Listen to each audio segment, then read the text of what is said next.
Welcome to Rajeshwari academy. आता आपण काय पाहूयात, टर्मिनेटिंग डेसिमल फ्रॅक्शन म्हणजे काय. Okay, let us take an example. आपण एक फ्रॅक्शन घेऊयात 18/8.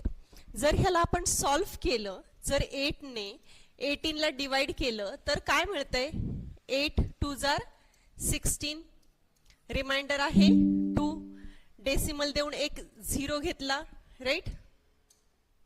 डेसिमल देऊन एक 0 घेतला. 8 2 जार अगेन 16.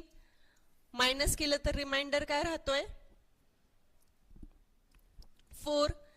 आता एकदा डेसिमल दिलेला आहे तर पुढे आपण 0 वन टाइम घेऊ शकतो, एकदा घेऊ शकतो नंतर. 8 5 जार 40.